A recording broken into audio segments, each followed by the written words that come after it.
Breaker. Copy. Welcome to the Prospectors Radio Show, the talk show for our community. Please welcome Rich Cooley, Indiana Gold Hunter Dennis Dayton, Kathleen Biffle, and your host, Tim Grimes. And don't forget about Scott Swiftwater Tony, Mike Gold, and Jaron Wheeler, of course. What's going on, guys? Sorry about last week with our little technical difficulty. Wasn't that something? But we're back. I think we're good for a while again. We shall see what happens. Just blame Microsoft. Don't blame me. Give it a shot. My fault. Send all your hate mail to Microsoft.com. Just say it. Just say it. Man, did you guys see that Jeff submitted a video for the fire starting thing? I mean, what? The fire starting contest with 2 sticks. You got to fire with 2 sticks. Yeah. Well, Jeff submitted a video. Boy, he was that close. Missed it by that much. It was further than anybody else did. He had a lot of smoke going on. So just a little more pressure. just I don't know. Maybe he just needed to. Jaron said he should have got a piece of lint out of his pocket. That would have probably helped. You know, more air. I don't know. He was so darn close. Was he doing it with just wood? Yes. Yeah. No straw or nothing like that. What was going to light up? He had shavings, wood shavings, and stuff. Yeah. Watch the video. Boy, he's close. So deadline will be September 31st at midnight. 30th. It's the 31st. 31 days in September in my world. That's pretty funny. There's 30 days in every month, ain't they? There's 31 in every month, ain't there? Should be. I thought there was.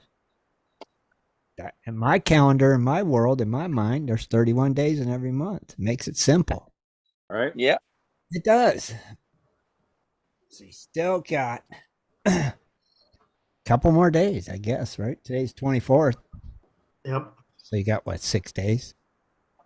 6, 7, 8, 9, 30. At that midnight. 6 days. That is the shutoff point for the videos. So far, Jeff, you're in the lead. So far. Scott's coming up a little bit. There's somebody hot on your heels getting ready to. That's right. Make fire with 2 sticks. Lisa's been trying a couple different times. She's got her stuff. She goes, stuff. She goes, the stick's real hot. So keep going. She's close. She's close. She got the sticks real hot. She's close. Yeah. So no one's actually got a flame yet from it. Nobody's actually got a fire. Got to actually light a fire with it. I want to see flames. Just a little fire. You don't even have to build. You don't have to build a campfire. Just get your tinder bundle burning. I wonder if they used a certain type of wood that that could heat up quicker or something. I have no clue. I know I can't do it. I've tried twice, and I've failed both times miserably. Don't ever get stranded in the mountains with me because we're going to freeze to death and die. Because I can't light us a fire with 2 sticks. If one of us don't have matches or a lighter, we're going to be cold and hungry. Just saying. So that's why I put the challenge out there. I want to see if the guys can survive if they had to. Yeah. Speaking of Gold Pro Unlimited, we had a wild Canadian sighting on Saturday. Who was the wild Canadian? Randy Grumpy Canadian was here passing through Utah, so we met up and had breakfast. Wait a minute, what was he doing in Utah? He was coming back from Mexico getting some teeth dental done. Yeah, he already stopped. He already stopped at my house. He had to go that way. Hold on, wait a minute. Let's back this up. His dentist is in Mexico. Yep. Yeah. That's a whole other show right there. We'll have to cross that bridge. He got his teeth done, and down in Yuma's where he went, but it's like right across the border. They get dental work done pretty fair price down there. In Mexico, I thought in Canada they had free health care. Man, you don't even want to start me on that Canada crap. And you really don't want to get him going on it. Well, I thought they did. I thought Canada, we have free health care for everybody. Yeah, okay. And New York's a sanctuary city. Uh-huh. Well, I'm just saying this is what I've always heard. So, yeah. That's what I've always heard. Free health care in Canada. Too. So it's like, okay, if we got free health care, why are we driving to Mexico to get teeth? He didn't think it was that good, evidently. Oh, how good can it be for free? He says not dental. Wait a minute. So they don't have free dental, but they have free health? Apparently. That's kind of odd. They're both health related. You would think. Well, you have health insurance, and then you have your dental and your vision insurance. So Well, they're all in your body, so it's all. Yeah, but you got to see.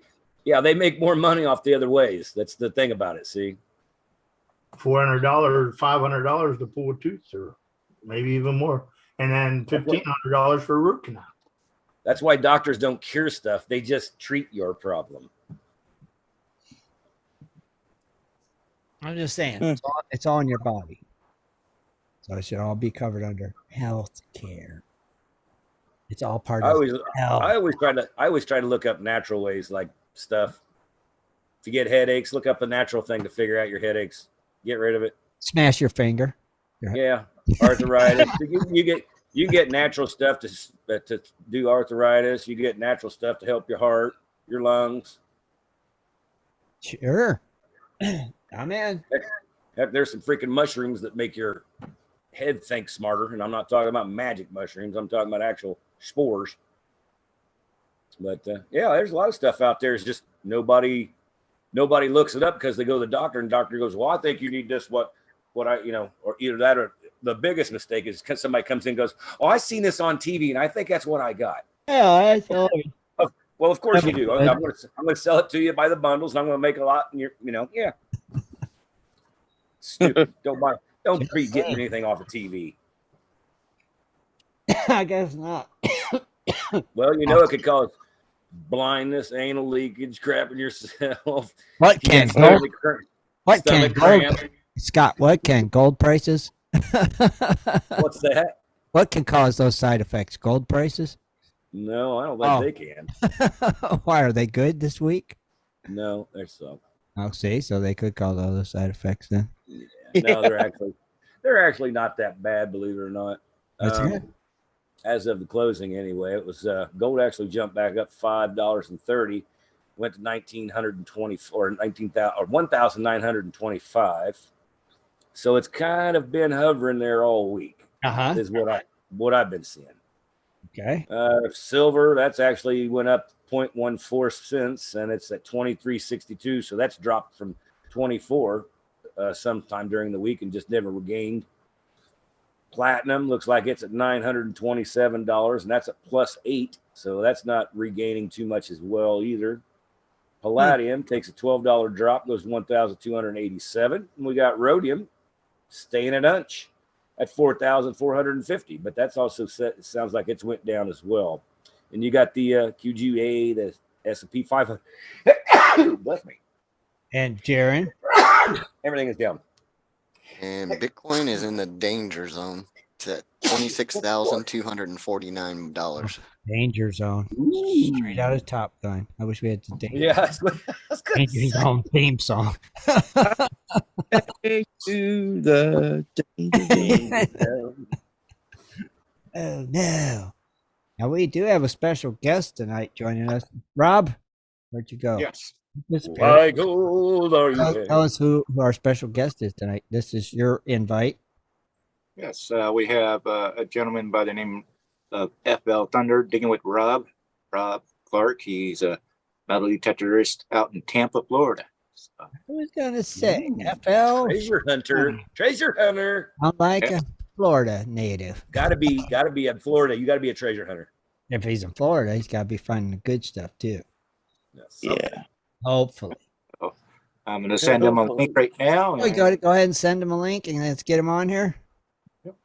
All right. Go ahead. Let's get him on here. Dun, dun, dun, dun, dun. Yeah, I was thinking with a name like FL Thunder, you're either a metal detectorist or a wrestler. One of the two. FL Thunder. FL Thunder. Tonight. Or Thunder from down under. That's right. That's right. Just saying. The Thunder. Oh, you do is thunder. Right? You like? Yeah. You like? Oh yeah, he does some beach hunting. He does a lot of curb strips, and gets permissions. He finds a lot of pretty cool art. What's curb strips? Curb strips is the where your street is and your side. Oh, your tree lawn. Yeah. Interesting. Yeah, it's your tree lawn. Okay. He finds a lot of wheat pennies. A lot of Wheaties. Yeah, I like to call him the Weedy King. The Weedy King. Interesting. That felt under us, aka the Weedy King. Okay. Could have put that in the intro for a show. The Weedy King. Having people go, what was that? Yeah, that's a Weedy. Weedy penny, not a weed. Yeah, just waiting on him to join in. And we're waiting. Anyway, while we're waiting, you guys see that big rattlesnake I found today? Interesting. You should have kept him alive and showed us during the show. I did keep it alive. I put it out back. And no, I'm not messing. What do you think? I'm just going to bring it in? Hey, check it out, guys. Yeah. You know, like Crocodile Dundee. Hi, Mike. Here you go. Yeah, I guess like a little ripper. I can take one chance to grab the head, but I'm not going to carry it around. You could have showed it. You could have been like Jungle Larry. Have been like Jungle Scott. I don't think so, buddy. I think that would have been cool. Yeah, okay. Reach into the bucket, get out the rattlesnake. No, you're not reaching in the bucket. Ow. Okay. There he is. All right, there he is. Hey, second time's a charm. Yeah, that's right. We got it now, Rob. We just had some technical issues. And let me see. Well, we're going to make you. Spotlight, yeah. There you go. There you go. Jesus, don't do that. I look even fatter that way. Do you not want to be spotlighted? You don't need to spot. Only when I start showing the good stuff. Okay, well, that's going to be right now, right out of the gate.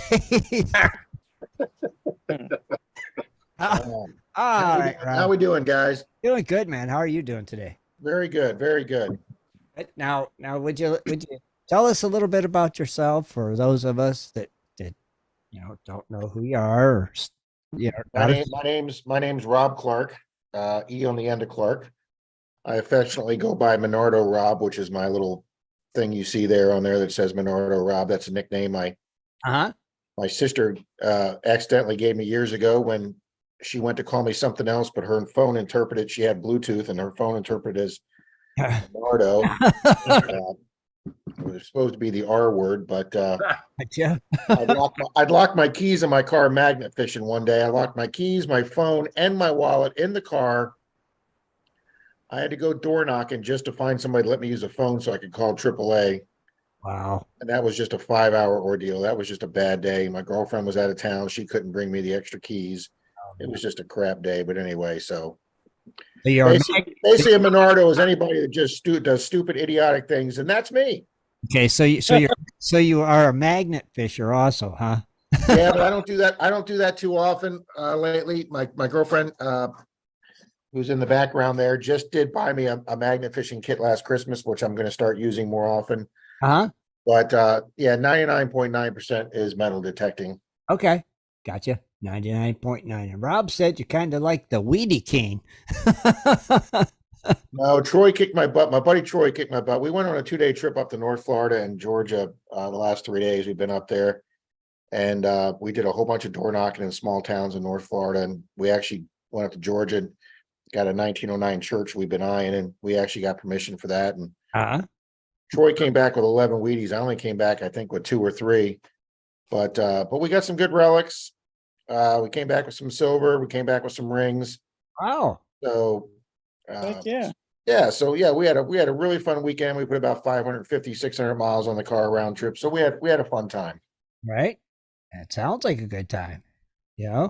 So you're in Florida now. Do you hit those beaches where like the sunken ships are and stuff like that? No, that's on the other coast. That's over on the East Coast. I'm on the West Coast. I'm over near Clearwater. I'm just north of Clearwater, about 20 miles. Little area called Tarpon Springs. Okay. Where the sponge docks are, the Greek sponge docks. But I hunt Clearwater Beach probably 2-3 times a month. I try and get down there every week if I can. But the East Coast over near Vero Beach and Sebastian, that's where the Spanish shipwrecks were. Gotcha. Okay. That's where sometimes stuff makes yeah, those guys over there, they'll get Spanish silver, they'll get some reals, some cobs, things like that wash up, or they'll after a storm. Yeah, after the last storm, a lot of guys went over there and were in the area. Have you ever went down there or no? I did get over there after one storm, but I didn't get anything on the beach that I hit. But I did get over there after, I think it was last summer. I went over there. I drove straight over. It was like a 4-hour drive. I drove straight over the next day, and we went on the beach, but we just didn't get anything on the beach we were at. A bummer. Okay. That'd been cool. Yeah. That would be pretty neat. If you could find I enjoy both beach hunting and dirt hunting. Which one you like more? If you had to pick one. You know, people ask me that all the time. If I had to, not that I'd want to, if I had to, I'd probably give up water hunting, but it's damn close. And just for the fact that I just love finding so much old stuff that's what you're going to get in the dirt and right. Properties. Right. It's fun finding the jewelry and the rings, and modern change, but it's just something exciting about pulling an old relic out of the dirt. Yeah, I would think that would be a lot cooler. Yeah, find it so cool. So, what's the oldest relic you ever found? Well, I could show you the. Rob told me to save this. Oh. I'll tell you the coolest thing I've ever found, and I'll never ever beat again. Yep. This is as close as I'll ever come to a gold coin. And this was found in a 1912 or 1913 yard in a small town called Zephyr Hills, which is in the other side of our county. Oh, wait a minute. Oh, wow. What? Let me focus on this. Okay. There we go. Oh, that is a Masonic. I was going to say, yeah. From a master mason, 33rd degree mason. He was the grand master of his lodge, and when he obtained grand master, his lodge had that made for him. Wow. It's solid gold. Wow. And, yeah, that's definitely cool. If you read the back, it says Marble Lodge number 1702 FNAM, which stands for Free and Accepted Masons, Tuckahoe, New York, to Worshipful Brother Samuel Benny, Master Mason 1906. It says on the back. Wow. And then when you look at the bottom, it's got the name of the jeweler in New York, and then over here it says 10K. Wow. So each lodge made up a different one. There's never two of these that are the same.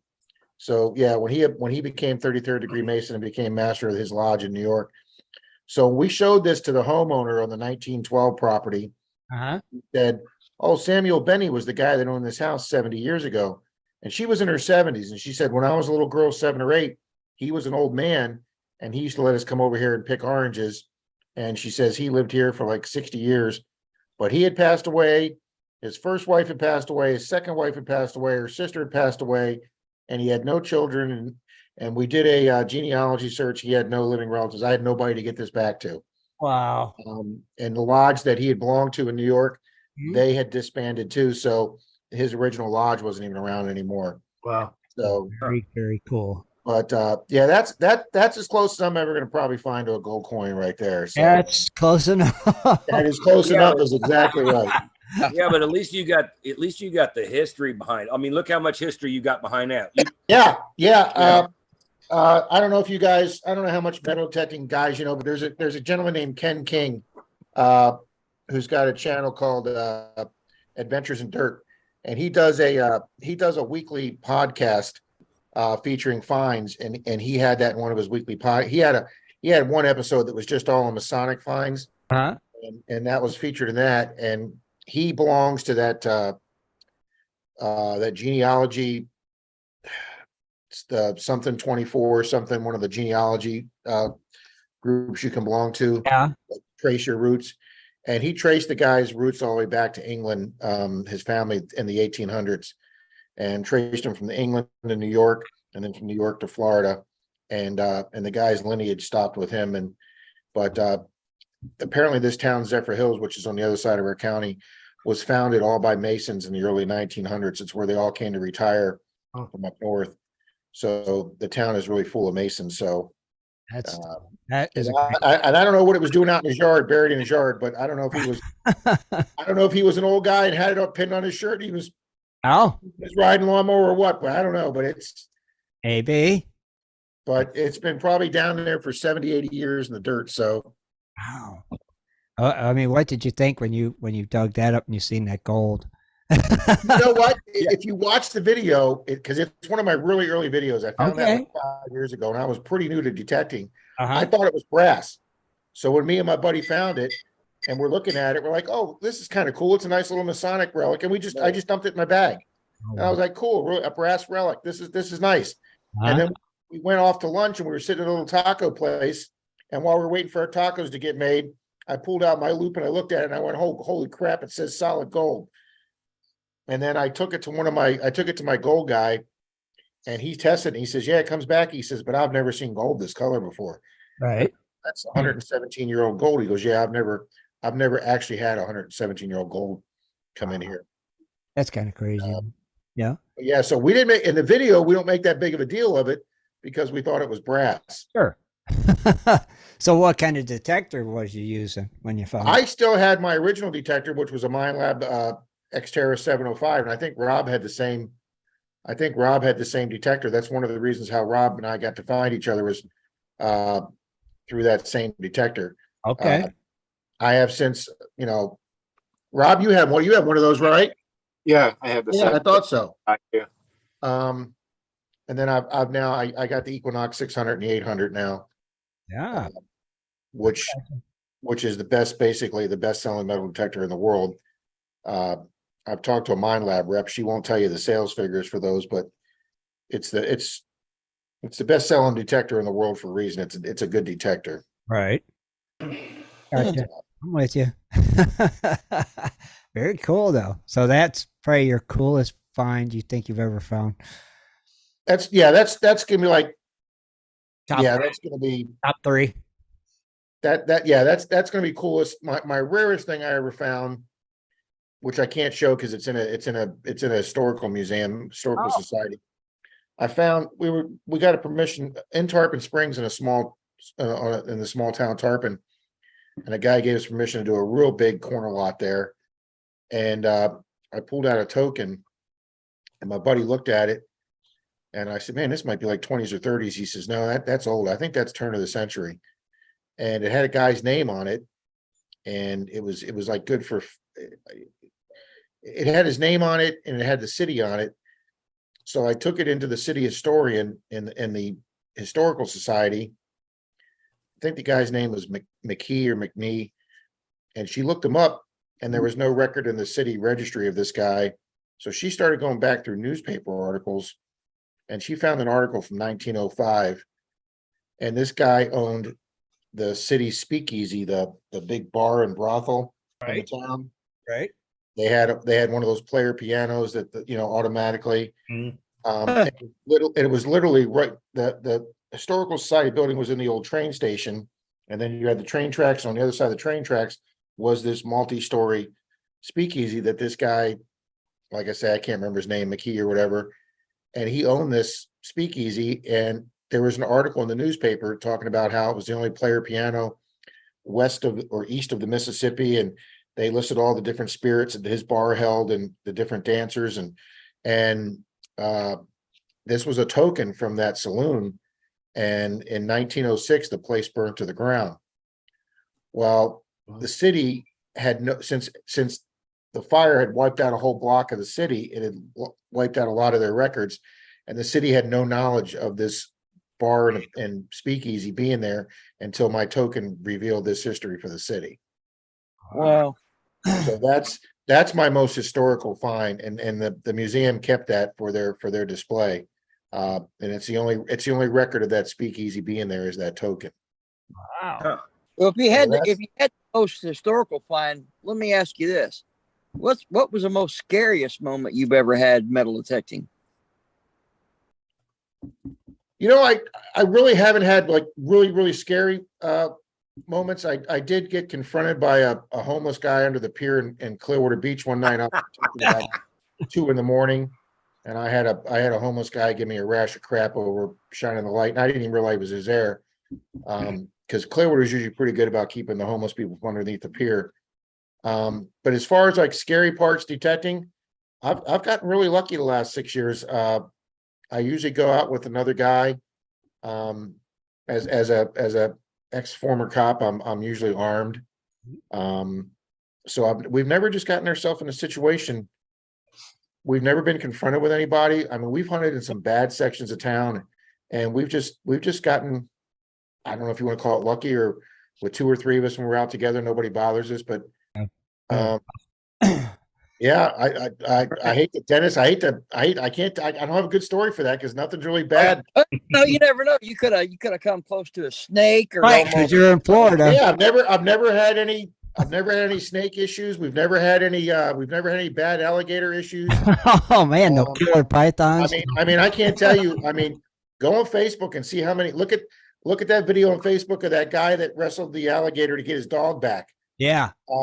You know, and he never lost a cigar out of his mouth. Like this 67-year-old guy wrestled this alligator, got his dog out of the alligator's mouth, comes back on shore, and his cigar never left his mouth. But you know, and then there's other pictures of these old people walking their dogs in the lake, and the gators just snatch them. We've just been lucky. We've never had that happen. We don't do too many freshwater lakes around here unless it's got a swimming area and it's clear. But right. Yeah, if I've run into any snakes, they've probably gone one direction when I've gone the other. But I've never had any bear problems. Wow. Well, good for you. I'm happy to say it's been a very, very quiet existence that way. So what? All right. So when you hunt dirt places, what kind of places do you look for? What We try and door knock as old as houses as we can find. old houses? Like I say, we went to like 5, 6, 7 different cities up in North Florida this weekend, and one of them we went to was a town in Florida called Stark. Some people have heard of it because that's where our state prison is at. But the town was founded in 1870. Mhm. So we went there and we found a street with just these beautiful, you know, Gone with the Wind looking houses from the 1880s, 1890s, and we started door knocking, and nobody was answering. Nobody was home. And then one guy finally answered, and he goes, "Hey, 2 guys beat you here by about a year. 2 guys were here a year ago." And then we started just doing the curb strips when we weren't getting anything. And whoever hit that last year did a pretty good job of cleaning it out. But we'll try and find a town off the beaten path that nobody's hit, and we'll go door knocking as old as houses as we can. You get more no's than anything else, or I go about 6 for 10 for yeses, 5 or 6 for 10. My buddy Troy that I hunt with, his TikTok name is and YouTube name is Dirt Troll and Troy. He is just a smooth talking dude, and he gets about 70 to 75%. He goes about 7 out of 10. He gets yeses. wow. And I bet in these last 3 days he got his 12, 14 permissions out of the ones we knocked. Oh. And yeah, he does real well. And you know, he's got some pieces in a museum in St. Pete and History Museum down there. I've got the pieces in the 2 museums I have. So when you tell people you're looking, instead of just telling them you walk up there, hey, we're looking to take all the silver coins out of your yard. Right. You know, we're looking for historical items. We're looking for relics. We're looking for old classic jewelry, or or old keys or harmonica reeds. And when you tell folks like that, they're more inclined to be more receptive to you. Makes sense. Okay. Yep. I was going to ask, what's your spiel when you go knock on the door? Yeah, you just say I'm a very avid metal detectorist.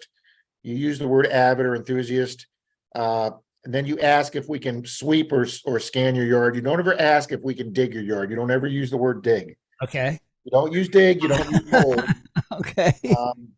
We got this permission, and my buddy Dalton and I in Brooksville, this lady had like an acre in this old house, and we were there like 10 minutes, and we were already starting to pull stuff out, and I felt somebody behind me as I was putting one of my plugs back down, and the lady was standing there, and she says, I have to ask you to leave. And I said, can I ask why? And she says, well, you boys are digging holes. And I said, well, yes, ma'am, but we're putting the dirt back in. As you can see, you stood there and watched me. You can't tell I was here. She goes, oh, yes, I understand that. You're doing a nice job, but we didn't know you were going to dig holes in our yard. We just thought you were going to scan our grass. And some people just don't understand that this stuff goes, over time, it goes underground. Yeah. But yeah, we usually try and say scan or sweep. And then if they say, do you have to dig any holes? We'll say, well, we'll cut a small plug, and then we take the plug halfway out. We leave part of it attached. So when you put it back in, there's still roots attached that it can grow back and not die. Right. And most people, though, when they give you permission, they realize what there is and they're good to go with it.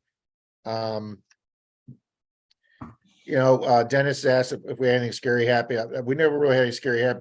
We've had the cops called on us a few times. That was my biggest video ever, was when one guy called the cops on us and two cops showed up. I had an entire squad show up on me about 2 months ago. Why? I was doing this curb strip on a street that I had like 8 permissions on. And I was doing this curb strip, and this lady came out and she said, can I ask what you're doing? I said, yes, ma'am. I'm detecting the public easement, the curb strip from your sidewalk to the street. Mm-hmm. And she said, oh, and she said, are you with the city? And I said, no, ma'am, this is a personal hobby of mine. And I said, I'm putting all the dirt back on just the way it is. She goes, okay, I appreciate that. Thank you. And she went back in the house. And then like 5 minutes later, I felt this car pull up behind me, and this guy pops out and he yells to me. And I turn around and it's a supervisor in an unmarked cruiser. And I guess he thought he knew me from the back because I had an orange shirt on, looked like the city employee. Mm-hmm. So he was real friendly to start with until he realized I wasn't his buddy. And she had called it in. Either she lied or she didn't hear me right, but she had called it in as a city employee digging holes in her easement. And the police department checked and they had no record of anybody doing that. So they thought they had some unauthorized. So they sent the entire squad. I had 5 cops and 4 cruisers surrounding me. And so what happened is they explained to the lady, ma'am, he's within his perfect legal rights to hunt the easement. It's public property. Mm-hmm. Well, her son came home. She called her adult son, who was in his 40s, and he came flying up to the scene. And he started giving the cops a rash of crap that he wanted me off the property or off the easement. And they said, well, I'm sorry, he's not breaking any laws. And he goes, yes, he is. And he worked for an excavation company, and he knew that there's a law in Florida that says before you can hunt the easements, you have to call 811, which is a public number that for utilities underground. And you have to get permission with 48 hours notice to dig. So he forced the cops to enforce that. It's a regulatory statute. It's not a criminal statute. It's a regulatory statute, and it's made to keep a company that's going to be putting in, like if you have a tree you're going to put there or something, they've got to dig 3 feet down. They have to get clearance from the cable companies. It's not intended for a guy digging 2 inches, 3 inches. No, there has to be a depth stated in that clause. Nope. Trust me. I read the statute. I went on and read the statute when I was sitting there with the cops around me, and it's any disturbance of the ground, whether by manual digging or excavation or anything else. And when this guy ordered it being enforced, the cop just read me the riot act. He was a real kind of old jerk to me. And so as soon as the cops left, I got on the phone and I dialed 811, and I gave him my name, my number, the location where I was at. And in exactly 48 hours, I had an email saying, we've checked all the grounds. There's nothing there that you can disturb. And they actually give you a written order that you can go back there. And I showed up with my written order and I was able to go do that street and nobody bothered me. So, you know, the guy just gave me another hoop to jump through, but that's fine. I jumped through the hoop. I made it all legal. And I'd have went back to the same property. I did go back to the same property. Yeah, You know, I did. I would have filled. I believe I would have filled out that form like you did, and then went back and just metal detected, and got the targets. That when you like, even if you got it on video, that way when the permit comes back, then you know exactly where to go to dig for the target. I dug every signal on her easement that I could dig. And I just waited for somebody to come out of the house, but nobody came out of the house. Nobody called the police again. And I mean, and even the supervisor later on, he came back over to me, he lightened up a little bit, and he's like, listen, I had to read you the riot act because the lady's son ordered us to, you know, I had to follow because the state law superseded our county ordinance that says you can do this. Mhm. And hang on. Yeah. There we go. And so he says, I didn't mean, he says, you probably thought, and I don't know if I can say this in Zoom, he goes, you probably thought I was a real prick. And I go, yeah, I did. I said, because you came on really hard and there was no reason to come on hard.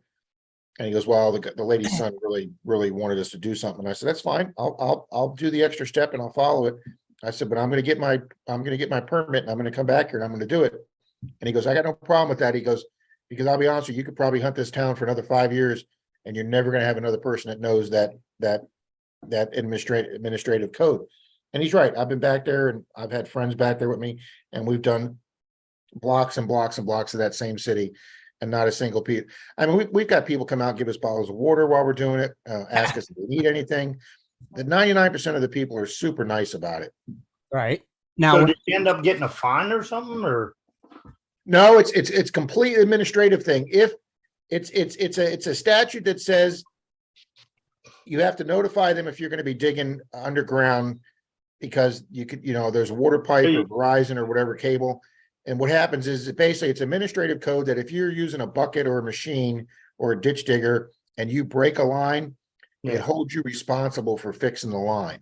So you got a written warning, basically, right? I didn't even get a written warning. There's nothing. Well, then, yeah, I mean, It was just an administrative code that says you have to follow this rule or this law. And, there wasn't anything because it's not a criminal statute. The police had nothing that they could enforce. right. So, there was no warning. There was no piece of paper given to me. All I was said is you have to dial 811. And I called 811.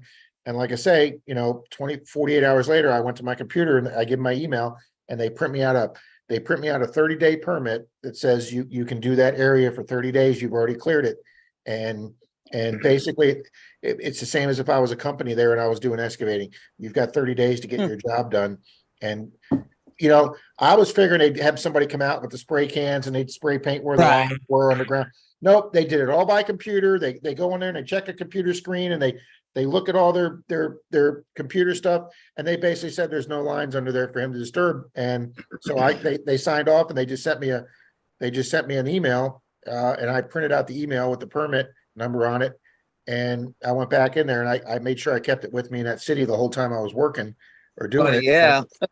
But yeah, no, the police didn't even take down my name. They didn't even write my driver. They didn't even ask me. That's the only thing they could do is say, hey, you got to quit till you get your permit. That's all I can tell you. Yep. That's pretty much it. Yeah. And I mean, if we ever detect a piece of public ground that some city's got an ordinance against or something, we have never had anybody come over and threaten us. It's just like, hey guys, per our county ordinance, you're not supposed to do that here. Could you guys not do that today? Great, no problem. And every city employee and park employee has been super nice to us. And yet we have other park employees, they'll drive up in their park vehicle and they'll go, hey guys, technically our ordinance says you can't do this. I personally don't care. Just make sure you guys cover up your hole. I know you guys are just here to have fun, find a few coins, have fun, and they drive off. And most of them are really, really, really good about it. That's the way it should be. Yeah. Yeah. Now Florida beaches, every Florida beach is a public beach. You are allowed to metal detect any Florida beach from the high tide line all the way down to the water. You'll go to some fancy areas and you'll see when I was over on the East Coast after the hurricane that time, there was a guy that had a little pier that came out, and he had a sign on his pier saying, no trespassing here. This means metal detectors, and you're not allowed here. This is private beach. I have a camera. And Hey, well, I was walk sitting in the there. water, you're good. I sat there and filmed his sign. I was like, look at this guy. He's got a sign saying no metal detectors on the beach. And while I was filming the sign, this voice goes, can I help you? And I was like, the hell, where did that come from? And the guy had a camera posted on his pole on his pier, and he was watching me on his camera.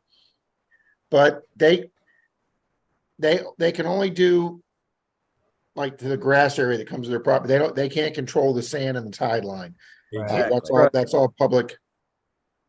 And as a matter of fact, with the last hurricane we had here on the West Coast, the beaches south of Clearwater Beach, there's a series of small beaches, Indian Rocks, Indian Shores, Indian Beach.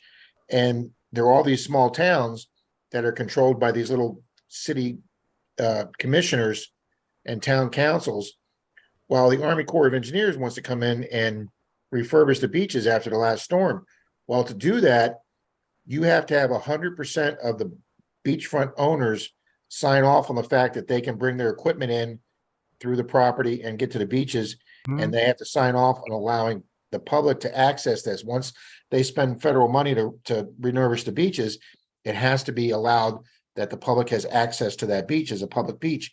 And if one neighbor doesn't sign off and agree to that, the Army Corps of Engineers will not come down and refurb it. And right now, there's several beaches south of Clearwater that there's a couple of holdout neighbors that said, I'm not signing that release because they don't want people walking up and down their beachfront property in the front of their house.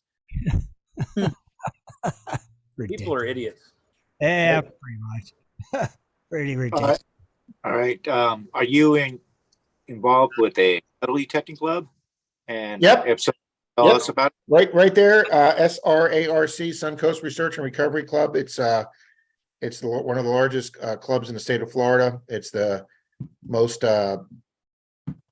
well, yeah, I guess I can brag.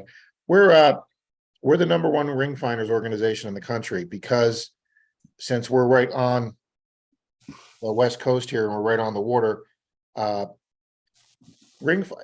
it's funny because when I joined Ring Finders, I didn't know all this when I was brand new detecting.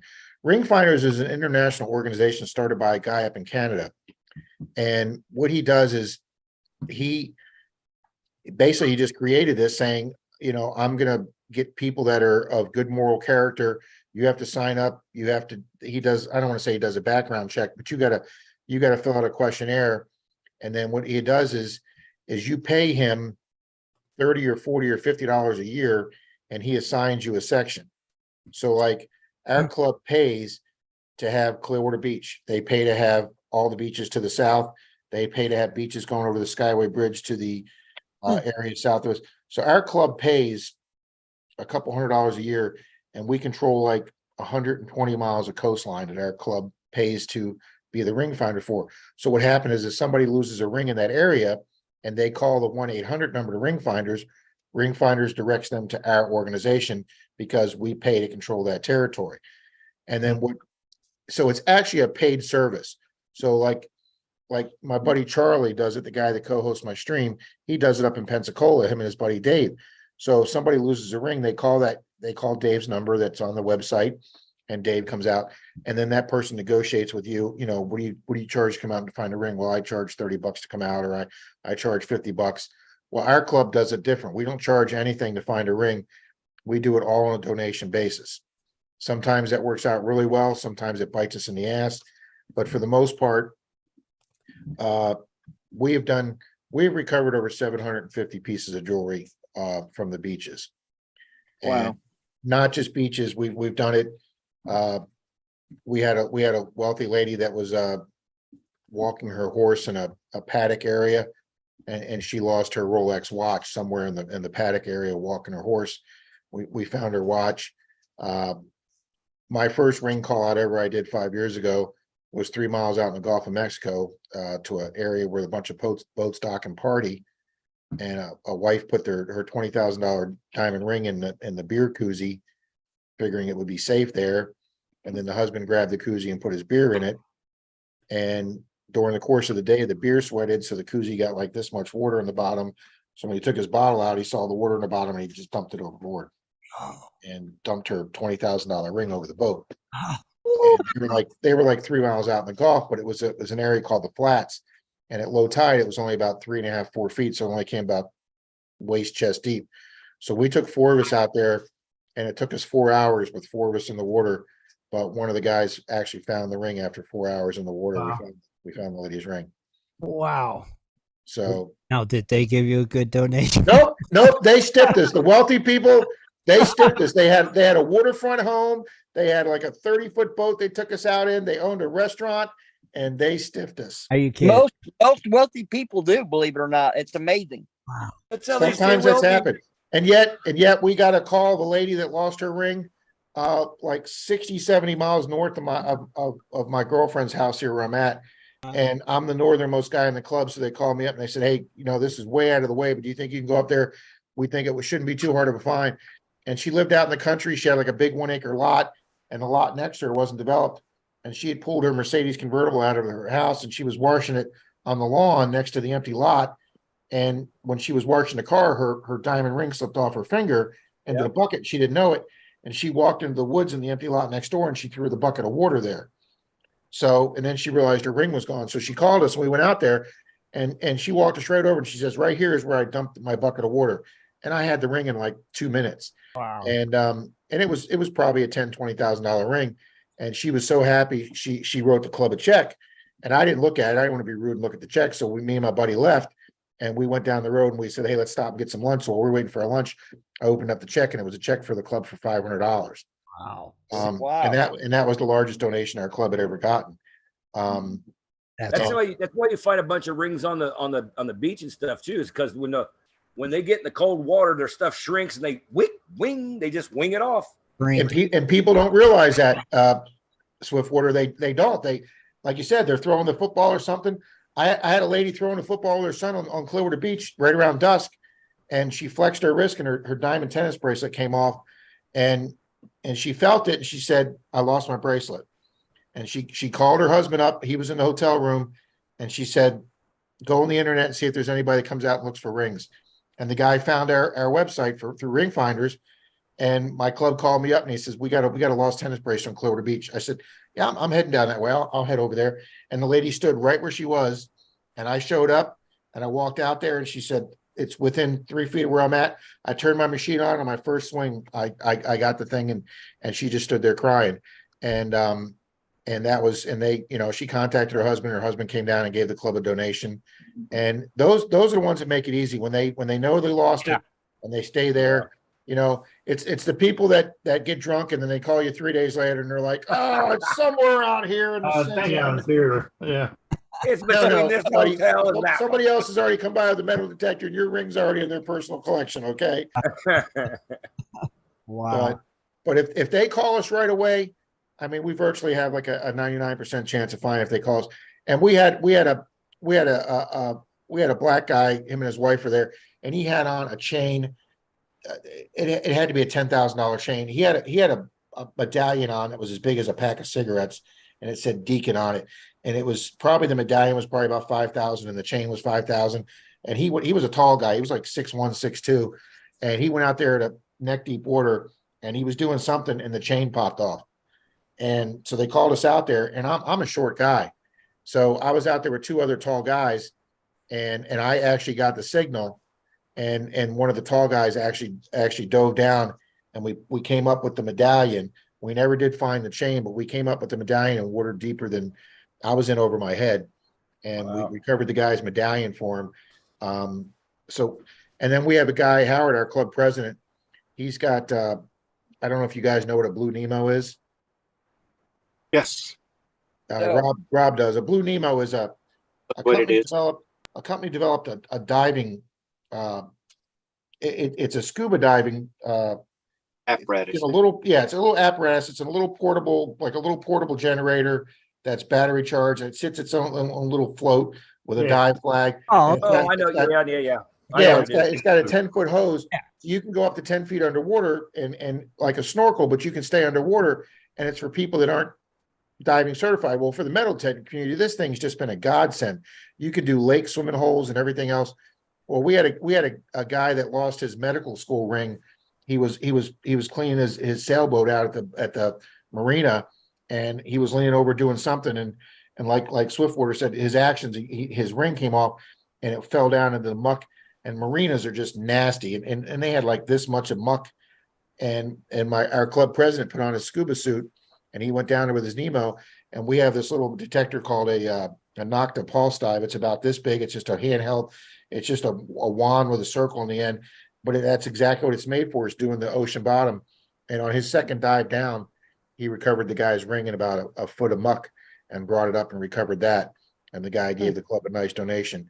But yeah, if I mean, we can't do deep water dives or nothing. We're not going to be putting scuba gear on and going 60 feet down. You know, we had a guy come up to us on a jet ski. Hey, I lost my phone about 3 miles out in the ocean. Hey, sorry, your phone's gone, buddy. Okay. Yeah. Go to the phone store and get a new one. Maybe Flipper will bring it back to you. Yeah. Start calling it. But yeah, ring finders it's a very, you get really upset when you can't find the people's ring. I mean, and Rob knows, I told this story on my Sunday stream a month or two ago. I met up with a family member one night that was really in crisis. I have a family member that's going through some tough times, and she gave me her gold ring so she didn't pawn it and do something that she'd regret later. So she asked me to hold her gold ring for her. And about 45 minutes after she gave it to me, I put it on my finger, my pinky finger, just to hold on to it. And about 45 minutes after she gave it to me, I realized it wasn't on my finger anymore. And I felt horrible, because here's this person trusting me to hold this ring so they didn't sell it or pawn it. And I was at a Wawa gas station, and I had gassed up my car, and I'd done a bunch of other stuff, and I'd walked around doing a whole bunch of different things that I won't even go into. So I started retracing my steps. I went in the store. The clerk was helping me move display cases, and we went in the bathroom, and I was doing all this stuff. And then I realized around the side thing, they had a picnic table that people could sit out with their soda and a slice of pizza. And I went over there, and underneath the corner of the picnic table, the ring was down under the corner of the picnic table, and I was able to refine the ring. But I know what a horrible feeling it is to lose a valuable piece of jewelry. So when you get a phone call, we work really hard to try and find that ring and get it back to the people. Oh, that's awesome, though. Yeah. That's what it is. Yeah. It sucks. It sucks losing a piece of jewelry. Yeah. Especially if it's, like you said, an heirloom or 20. Yeah. And a lot of the people want to find it not because it's valuable, but because it holds sentimental value to them. Yep. Their moms or their dads. Or yeah. You know, it was grandmoms or something, or I got it through wedding. Yeah. That's exactly right, Tim. Not that you can't replace. It's like, right. So and I have a bank teller that a young girl that I flirt with when I'm up there, and she loves looking at my jewelry and finds. Well, her head teller came over, and she was really pissy. And I said to the young girl, I said, what's her problem? Like, well, first off, she doesn't like anything, but second off, she walked over and she goes, why aren't you returning all these? And I'm like, well, who am I supposed to return these to? Well, you should be trying to find the owners. I'm like, well, how exactly am I supposed to do that? You know, that ring could have been sitting inside, you know, in that 3 feet of water for the last 2 years. I said, if I find a ring with an inscription on it, I said, I will take that ring and I will put it on Facebook or Craigslist, and I will describe where I got it from and when I got it from. Mm-hmm. And if you call me up and you tell me the inscription that's in there, and you show me a picture of that ring on your wedding day or whatever you've got, I'll be happy to meet with you and return that ring. I said, but much less putting it on Craigslist or Facebook with a description, and then you tell me the date on it, your wedding date or something, I'll be happy to get it back. I said, besides that, ma'am, I really don't know what to do to help. You know, I mean, yeah, it's not like people go to Clearwater to vacation. Yeah, I mean, yeah, it's only like there's 2 people that have ever been there. That's right. You know, I mean, I had a guy's wedding ring that I found with the inscription on, you know, my love to you forever, and it had like, you know, 10/7/22 on it, and I was like, holy crap, this guy's been married like 7 months and he's lost his wedding ring. I'm like, this guy's in trouble already. Yeah, he's already in trouble. Yeah, he's already, you know. And I put that one on Facebook and Craigslist, and nobody ever checked it. So yeah, it's not like they're embedded with a microchip.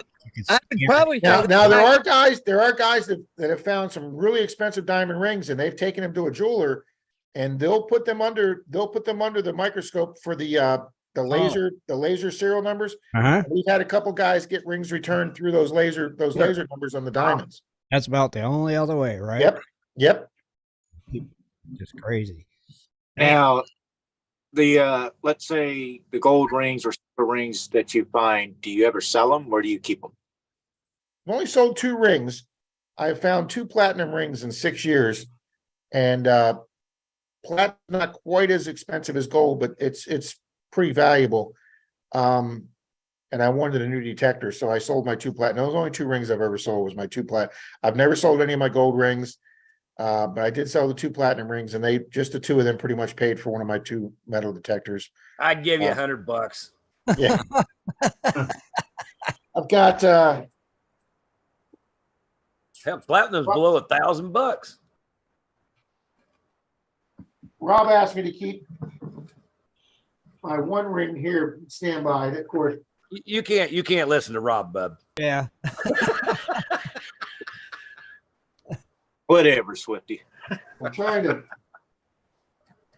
I got my original first ring I ever found here, which is still the biggest. Oh, here it is, sitting right here. This was the first ring I ever found 5 days into metal detecting. And I thought metal detecting was going to be the easiest thing in the world. I thought rings were just going to fall out of the sky. I found this 5 days after I started metal detecting.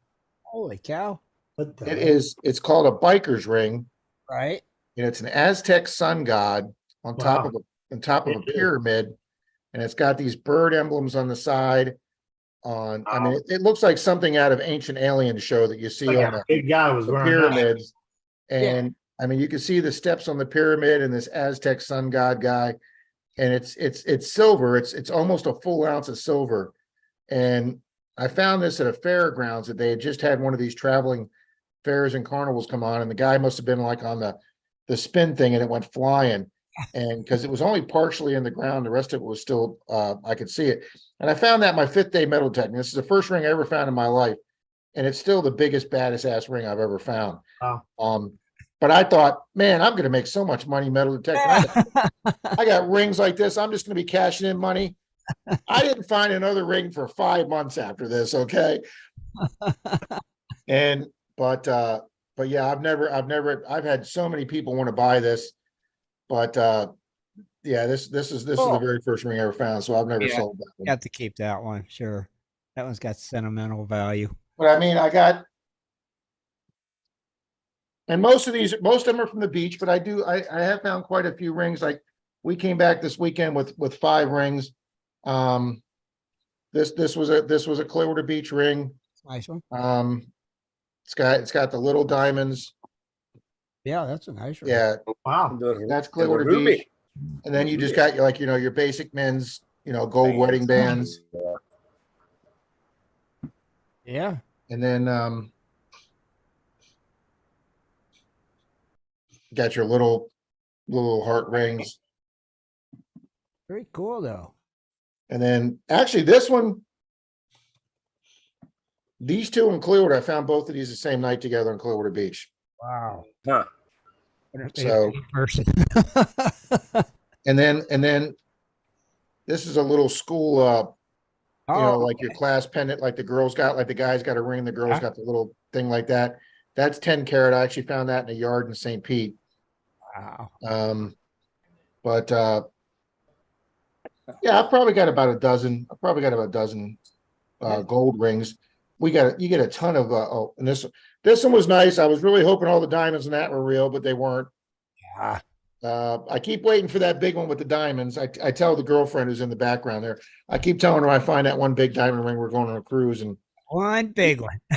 she keeps saying she's not holding her breath. So hey, I got a question. One of the things I was going to tell you, I don't know if you ever find any of these or not, any of these certain types of coins, but I know it right now it's losing a lot of value. You ever find any Bitcoins? No, Bitcoins are electronic. Because supposedly I keep hearing about big Bitcoins worth all this money. So I'm just curious if you ever found any or not. So you know what's funny is when Bitcoin first came out, everybody started talking about it. I literally thought they were some type of exchange of. Oh, I know I had one here. I don't know what the hell I did with it. I thought they were like this. Oh yeah, okay, right. Okay. And I thought people traded stuff like this. And then obviously this is what their logo is or whatever, and people have made silver rounds off of it. But I literally, when Bitcoin first came out, I thought this is what people were trading. And I had no idea it's some computerized electronic thing. So I can't tell you very much about Bitcoin. I stay well away from Does that coin have about, I forget how many numbers, but like 20 letters and numbers on it anywhere? No, it literally has a stamp that says copy on it. Oh, So people there are some coins out there that have Bitcoin addresses that have a Bitcoin value on them. Oh, wow. No, I did not know that. yeah. Yeah, because I'll tell you something. I wouldn't want to be that guy that lost his code. I'll tell you that. That one guy that supposedly has millions of dollars in Bitcoin and he doesn't know the code to get into his own account. Flip on it. He's not the we only know a one, guy buddy. like that. We know a guy like that. Yeah, I wouldn't want to be that guy. It's not very fun. Hey. But I love the hobby. It's a relaxing hobby. It's a fun hobby to do with other people. It's also a fun hobby. You can go out and do,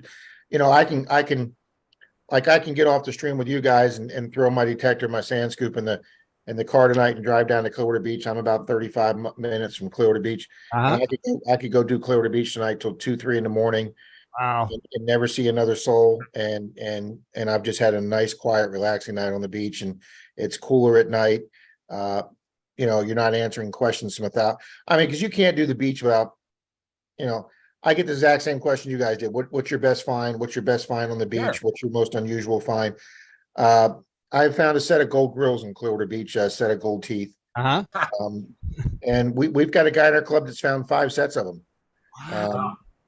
It's just a certain section of the beach where certain groups of people hang out, and that's where he always finds the gold grills. You're not searching around Gandy Bridge, are you? Yeah, Gandy Bridge will be one place that you'd find them. That's exactly right. But yeah, the gold grills I got like $280 for. Oh wow. I'm like, what the hell am I going to do with a set of gold teeth sitting in my drawer here? I don't need to keep them. Wow. And I'm sure they paid more than for that. Yeah. But they're actually made out of. They actually call it. It's got a name for the type of gold it's like the false teeth gold. Yeah, it's like 9K or something. It's like a very because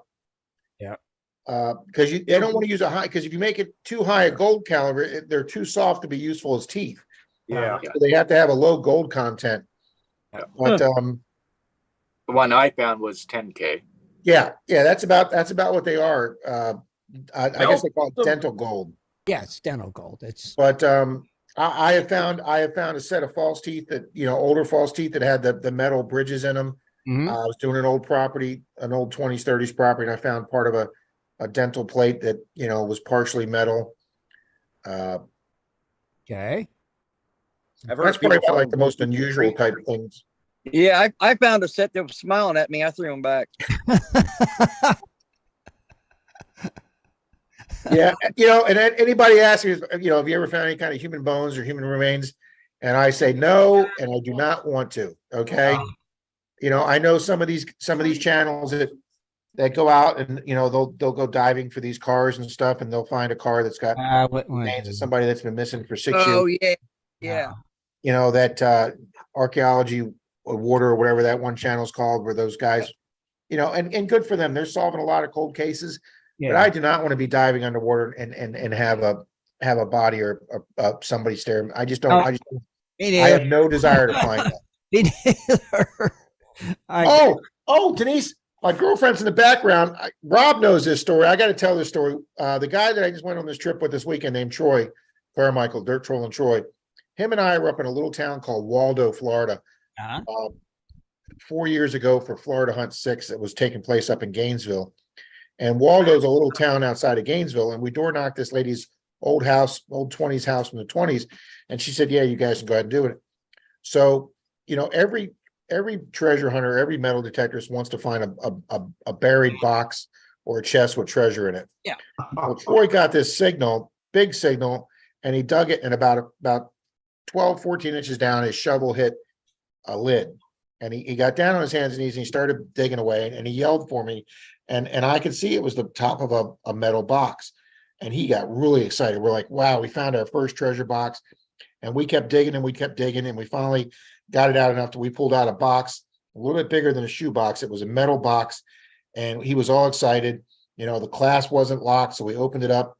We all got all excited, and there was this brick in there, this bag brick in there, and what we did notice is that there was also a rubber ball and a collar in there with a dog tag. We didn't notice those because we were concentrated on the brick. And what it turned out to be was the people that owned the house before this, they had their dog cremated. And they put the ashes in a bag. And over the years, with the dampness and everything, the bag had turned to cement. So it was starting to break apart. So I'm picking, him and I are picking this stuff up, and we're smelling it. And we're looking at this, and we're like, what the hell is this? And then when we finally looked down and we saw the rubber ball in the corner of the box, and then we picked up the collar, it had the dog's name on it. I'm like, man, we're over here smelling Fido's ass, this dog box.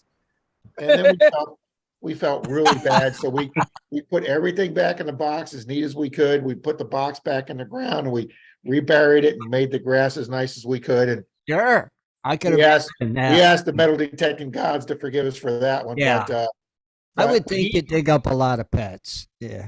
You know what? I did a park one time, and I did dig up a dog collar and a rabies tag. Mhm. The guy just buried those to, I guess, mark his dog, and I put those right back in the ground and buried them. But those are the only two times we've ever had that happen. But he's taken a lot of razzing over the years for digging up that dog. But yeah, that's why, like I say, I don't ever want to come up with any kind of remains that just doesn't. Yeah, I don't want to do that. I wouldn't either. That's one I wouldn't want to do. Not in. But he also found 10 feet from where we dug up the dog. He also found an 1867 French coin, and at the time it was his oldest coin. It was his oldest 1800s coin he ever dug, and that was 10 feet from where the dog was. So literally, you have no idea what's going to come out of every hole, and that's what's fun about metal detecting. Yeah. This is true. Yeah, you don't know. I mean, I got.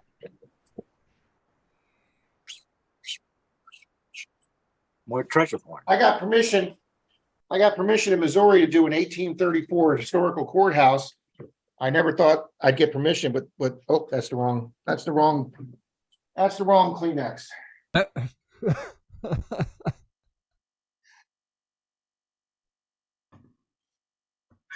But the lady that ran the museum and historical society, she gave me permission. And on the curb strip across the street from the 1820s courthouse, I got that. Trigger. And that is the trigger guard and trigger. It's a trigger guard and trigger to an 1860s rifle. That is cool. I'll be done. So that literally came off the public easement on a curb strip across the street from an 1830s courthouse. Didn't find the barrel. Yeah, there's the where the strap went in for your shoulder strap for the rifle. That's probably one of my only Civil War era relics that I have, because we just don't find a lot. This was in Warrensburg, Missouri. And you didn't find the barrel? Didn't find nothing else. Oh man. That's cool. That's that's one of my most historical. And then you just get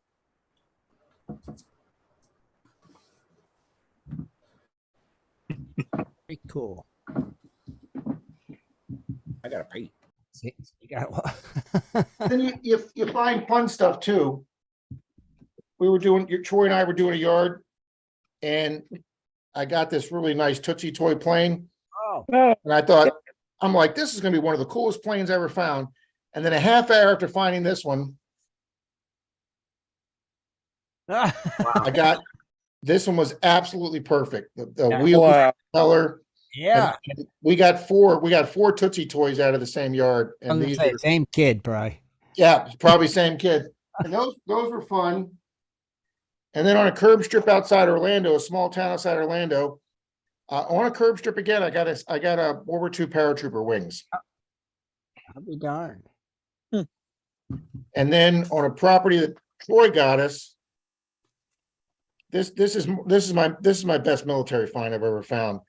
This is There you go. Wings. it says air crew on the bottom. Mhm. This is a set of wings for a bomber, World War II bomber squadron that they gave not to the pilots, but part of the air crew, like the bombardier or the back gunner. Right. And then these 3 holes up here, you put a gold star in, and for every 5 missions, you got a gold star. And the wings themselves are sterling, and then the anchor in the center is gold. Wow. Ain't that when you get all 3 stars, you go home? I would hope so. Yeah. Yeah, I would think that would give you enough missions to qualify to go home. It should be taken home. And then also on a curb strip, I got this. And I put it on there. I did a short video thinking this was a 40s or 50s bicycle bell. A bell, yeah. And a guy sent me an old ad from a magazine. This is a bicycle bell, but it's circa 1905. Okay. Wow. They got I thought it was like a little got car a hub flag over on there. it, right? Yeah, it's got the American flag embossed there, but Oh, I see I it. thought it was like 40s or 50s, and he sent me a picture. This is like circa 1905, 1910 for an old bicycle bell. This is the top piece that went on. So I mean, literally, and this is off a curb strip too, off public easement property. You literally never know what's going to come out of a hole you dig. Right. And it sounds like curb strips are been pretty good to you. Yeah. Curb strips in Florida have been very good to us. Like I say, we had a guy in St. Pete that 3 of us pulled up to do the yards, and Troy went up and knocked on the guy's door, and the guy says, "No, I really rather you not do my yard." And we're like, "Hey, no problem. We got a whole street to do." So him and Dalton walked off to go do it. So I started getting ready to do the guy's curb strip, and the guy came back out. He saw me there, and he goes, "Hey, I didn't want your buddy doing my yard. I'd really prefer you not doing my curb strip." And I said, "Well, you do realize we are legally allowed to do that?" And the guy goes, "Yeah, but I work hard to take care of that. I prefer you didn't do it." And I go, "Okay." He was nice about it. He was cool about it. I said, "No problem, sir. I'll start off down the street."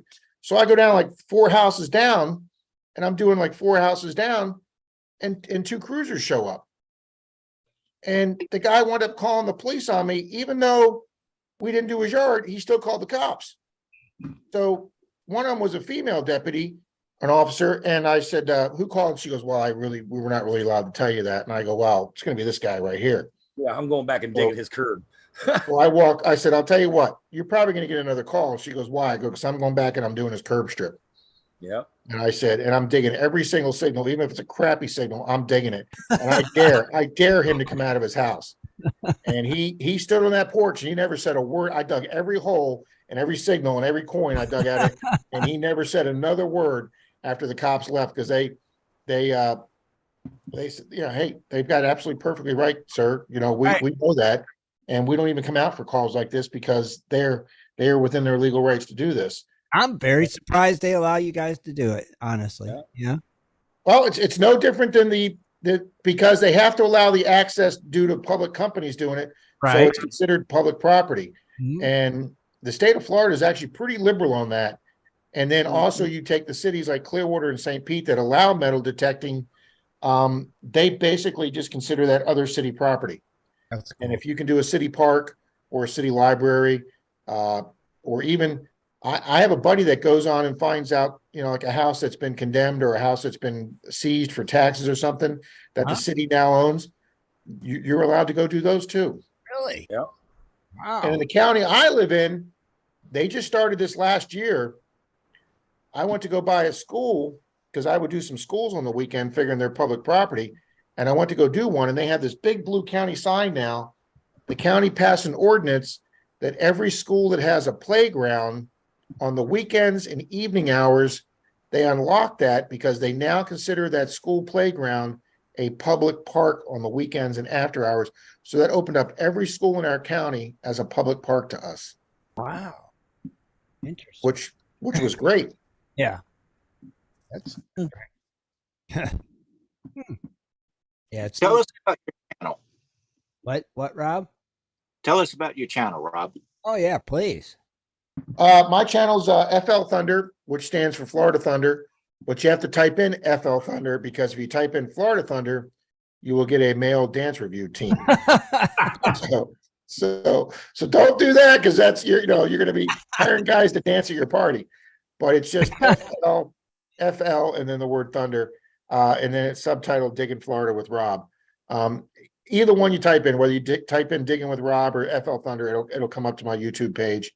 I've got over 1,000 videos. I've been doing it about 6 years now. I'm up to 3,200 subscribers. The channel is monetized now. Doesn't make a lot, but it's fun. We have a lot of fun with it.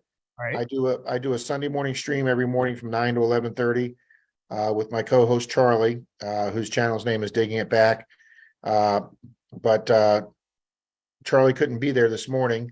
His wife, they both got COVID last week, and he's recovering fine from it, but his wife's having some breathing issues, so she went to the hospital yesterday, and they wanted to keep her overnight for observation. So they're running some tests on her, but normally it's me and Charlie every Sunday. We've been doing it for years now. Mhm.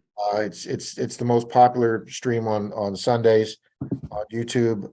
We do a lot of duck races, the fun duck races for prizes. That's a good idea. We have a lot of fun. It's just a lot of fun. We have some great interaction. Rob's usually there on Sundays with us. We try to really interact. I've been on some streams with some people, like if there's 3 hosts, like, you got your 4 guys up there. Right. 4 guys just talk to each other and they don't talk to anybody in the stream. It's just 4 guys talking to each other. Yeah, we can do that when we don't have a guest. Yeah, let's say we talk to a lot of them in the stream. Trust me. Yeah, so we try and make it to a point to answer. People ask us, just like you're asking me questions. People ask us questions. We get new people in there. Hey guys, I want to start metal detecting. What do you recommend for a first detector? Or where do you guys detect? Do you start in parks? How do you door knock? How do you get permissions? How do you know which beach you're allowed to do or what park you're allowed to do? And it's just a lot of great interaction. There's a lot of we have guests on, just like you folks are having me on. We have guests on that can answer questions a lot better than we can. And I think you're doing pretty darn good. Actually. Thank you. I think it's going well just because I'm having a lot of fun with it. I just love metal detecting. That's the key. I'm telling you. I mean, I don't look at it as work. I look at it as fun. It's and fun. If it makes me an extra 50 or $100 a month, then that's just gravy on the, that's just a little bit of gas money to go out metal detecting. Yeah. And speaking of gas money, I recycle every piece of metal I get. Okay. That's a good. We had a guy on the stream the other day that he was fairly new to metal detecting, and he says, "Hey, do you know what these things of rolled lead are that I found? I've been throwing them away." And I'm like, "Oh, dude, don't be throwing those away."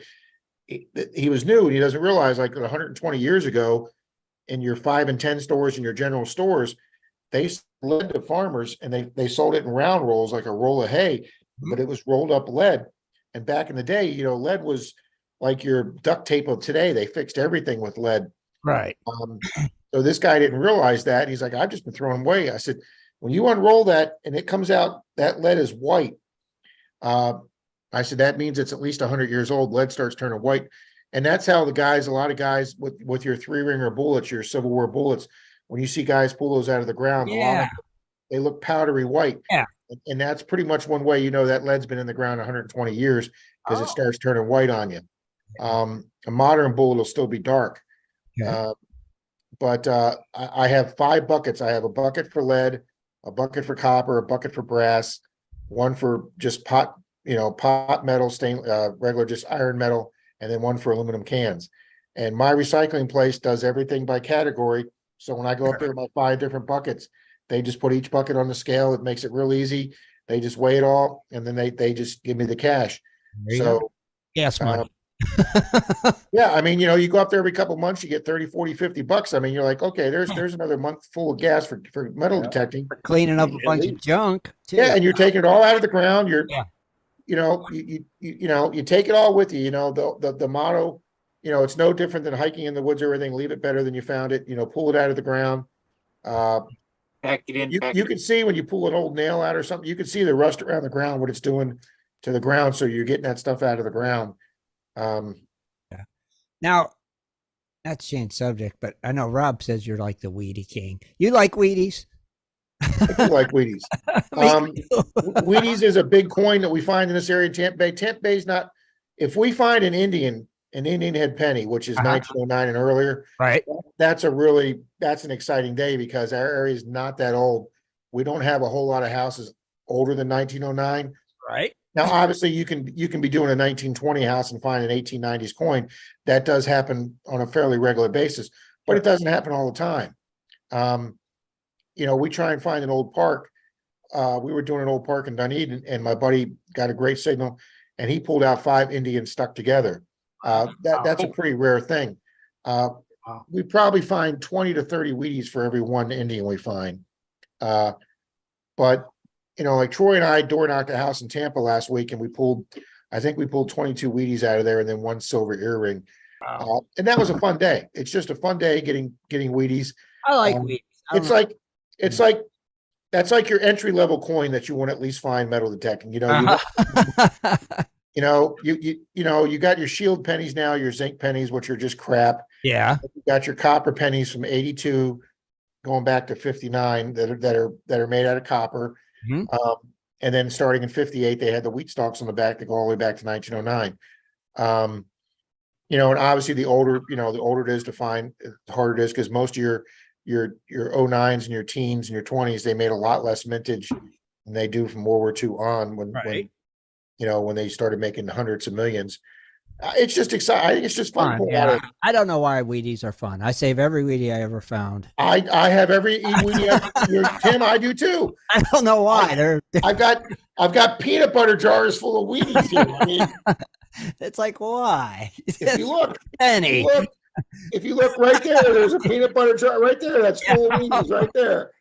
I don't know what it is. And Rob, the girlfriend's behind me going, why? Why are you saving all this? Right, I agree. It's like, why do we save Wheaties? It's just like, I don't know. It's just always been something about them. My dad would always go through his change and go, oh, there's a Wheatie, and he'd always put it away. And that's what my did. Same thing. Oh, it's like, why do we save them?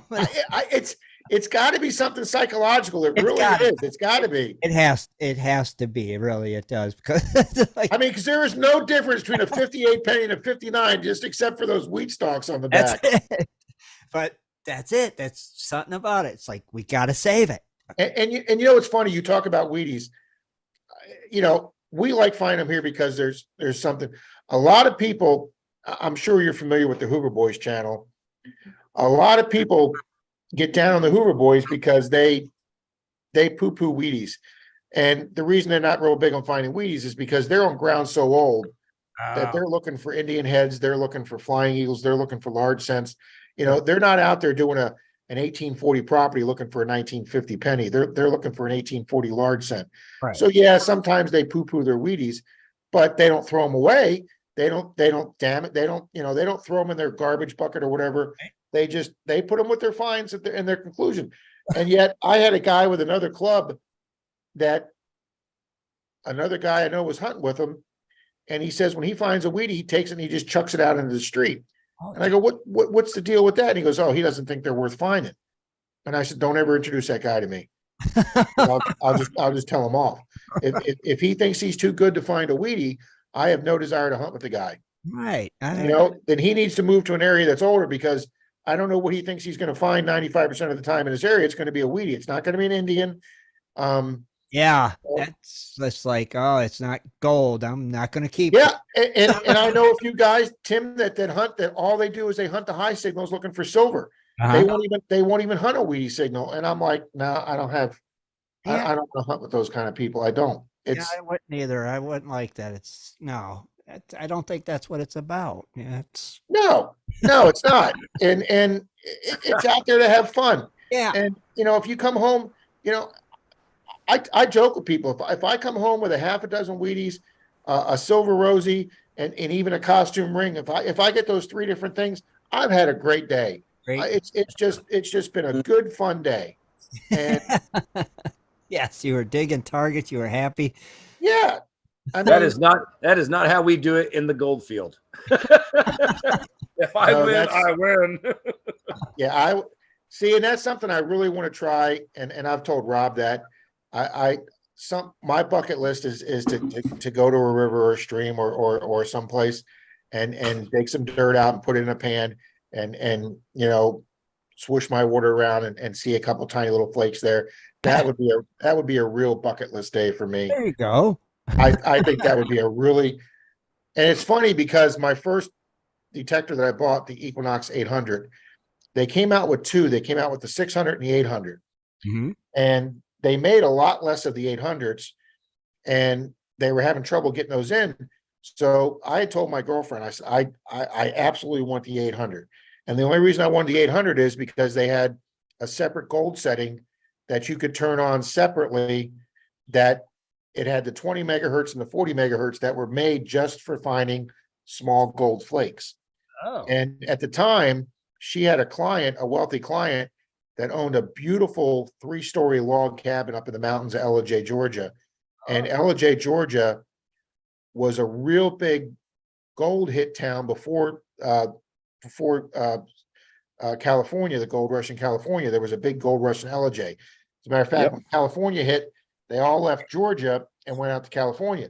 But there was a lot of gold found in this section of Georgia.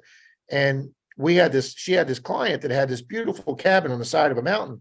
And they basically, it had one of those doors that just had the code on it. And they gave us the code and they door. And they said, listen, we're out of the country like most of the year. You guys go up and use that cabin whenever you want. And we did. We went up there. This cabin was gorgeous. And I'm like, we have got a free cabin to stay in right in the town where they found tons of gold. I'm going to take this Knox 800 to small streams and I'm going to go see if I can find me. And then nobody had the 800 in stock. And they kept calling me saying, we got the 600, we got the 600. And she convinced me, stick to your guns, hold the 800. And then finally, about 5 months later, a guy called me and said, hey, I got an 800 in. I said, here's my credit card, send it to me. And I got the 800 strictly because I wanted those gold settings because I would love to go be able to do that sometime. You're still going to have to do that. Yeah. That's why I still like the gold bug. That'd be cool. It is. You use that phrase, the gold bug, but I really think that's what it is for people, Dennis.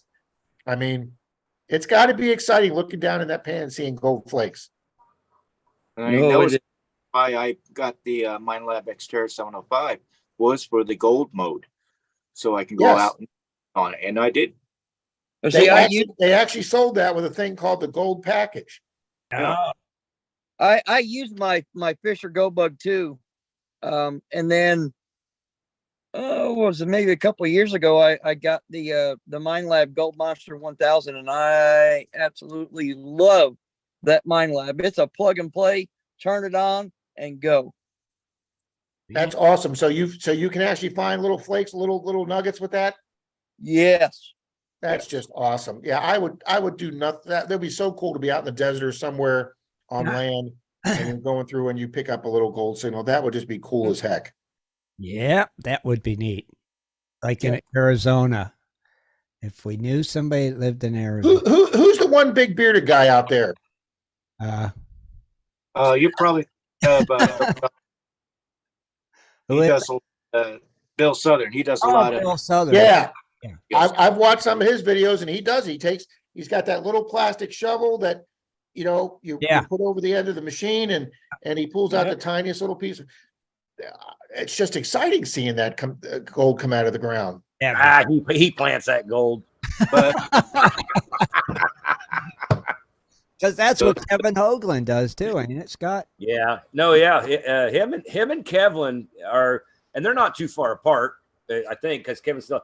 But yeah, those guys both they do. All they do is detect for gold. Yeah, they do a real good job when they go out and detect. They always find something. Yeah, and I mean, if I'm digging, I find something. If I go metal detecting, no. Those guys, if they go out, they find something. Mm-hmm. They're serious.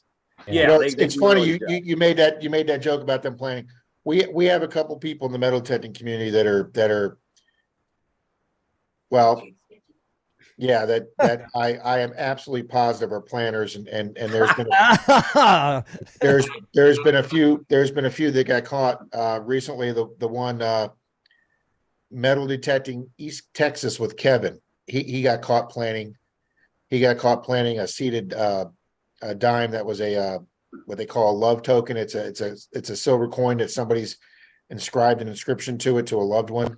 Right. They call them love tokens, but it was a seated dime, and it had a scrawled message on the back, and he put that on his channel at some location he was at. Look, I dug this love token, and he did a big title, put the thing on there, and he's always found really good stuff. But I followed him. I thought he was a pretty believable channel, and somebody actually went on eBay, and this guy was stupid enough to buy it off eBay like 3 weeks beforehand, and they found the auction, they found the coin.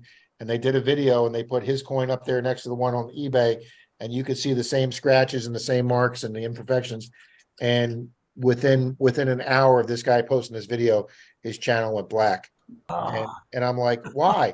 You've got 600 videos on there. You've got 5,000 followers. You're a monetized channel. Why would you take that chance? Yeah. I just don't understand that. I mean, Rob and I have talked about this. I've talked about this with other guys. People need more, they say. Oh, I gotta have more. But still, I guess that's all I could think of. Yeah, yeah, but Bill's not a planner. He actually goes out and finds this stuff. I like to mess with Bill. Yeah, I know. But we have a guy on St. Pete Beach, and I have a gentleman's agreement with him right now that I will not mention his name on my channel, so I won't mention his name. But he claims it's easy to find gold and that he can read the beach and tell you exactly where gold rings are. And he charges people $100 an hour to teach them how to use their machine to find gold on the beach. And that is, I told him, I said, you're an embarrassment. You're a scourge to the metal detecting community. I said, I was going to say, I used to be a psychic too. Yeah. We have people come into our club and they're new and they want to learn. And I'm like, listen, I'm going to be at Clearwater Beach on Wednesday night at 8 p.m. You want to learn how to use your detector? Meet us on Clearwater Beach Wednesday at 8 o'clock, and you teach the new person. Sure. You teach the next people coming into your hobby. Yeah. This guy's like, no, and I said to him, I said, how can you? I said, how do you charge people to do that? Well, because I'm making the money. I'm teaching them how to find gold. I said, no, you might be showing them some extra tips that but no. Yeah. We call it mining the miners. Yeah. Mining the miners. I like that phrase. I might have missed if this was asked already, but have you ever had any confrontation with another detectorist where they're like, hey, this is my spot? Not with somebody we didn't know. Me and my friend Denise K were on the beach one night and we saw this guy detecting. And he really wasn't angling over towards us. So we kind of angled over towards him and we started talking to this guy. And we said, hey, we've never seen you out on Clearwater Beach before. And he says, no, I don't normally hunt Clearwater Beach. I normally hunt schools. And I said, okay. And then, I was like, okay, no, we all hunt schools. And then he made a comment that, he said, I mainly hunt nights. And I said, well, if you hunt nights and you're on the beach, why don't I see you? And he says, well, because I normally hunt schools. And I said, well, how can you do schools at night? And I said, they're locked up. And he goes, well, I just jumped the fences. I go, you do what? And he goes, I go, where? And he goes, oh, down in St. Pete. And I go, your ass is going to jail. And he goes, oh, I've gotten caught a couple of times. The cops have just asked me to leave. And I said, well, that ain't going to happen one of these times. And I said, you're making us, you're giving a bad name to metal detecting. I said, and we as soon as he said that, we went our separate ways. I didn't invite him to our club meetings. I didn't ask him any more questions. I didn't want his name. I said, nope, want nothing to do with you. And so that really wasn't a confrontation, but it just showed that there are people out there that don't have any regard for the ethics of the hobby. And and we've had a guy, we actually have a guy in our club, who knows, he could be watching right now. I hope so. We actually have a guy in our club that he'll drive around St. Pete and he'll find houses that are like being rehabbed or that nobody's living in, that they need work. Right. And he just assumes, since nobody lives there, that it's i.e. abandoned, and him and his buddy just go on and start detecting the property. Well, he doesn't ask for permission. He doesn't go look city records up. He doesn't contact. He just, oh, the house is empty. It's being rehabbed. We'll just go do it. Nobody's going to care. Yeah, well, he did that one time and he didn't realize that the guy next door had bought the property and the guy next door was rehabbing it. And the guy's looking out his front window and he sees these two guys pull up metal detecting gear and just start detecting his property next door without even knocking on the door. Right. So he goes out there and he says, what do you two guys think you're doing? Well, we're just detecting this property nobody lives at that's abandoned. The guy goes, it's not abandoned. I own this property. I'm rehabbing it. Get the F off my property. And that's grounds for getting kicked out of our club right then and there. Because you're not following the rules of the club or the ethics. And they do stuff like that all the time. And so I've never actually confronted somebody, but this guy has actually gone to permissions that other people in the club have had and know he has his permissions and will go behind their back and door knock and say, hey, I'm with so-and-so and I'm not with them today, but is it okay if I do your property? You know, because I know this guy. And they're like, oh, if you know the guy, yeah. But yet they've never checked with the person that's got the permission. And in metal detecting, the unwritten rule is if I door knock somebody's property, that's yours.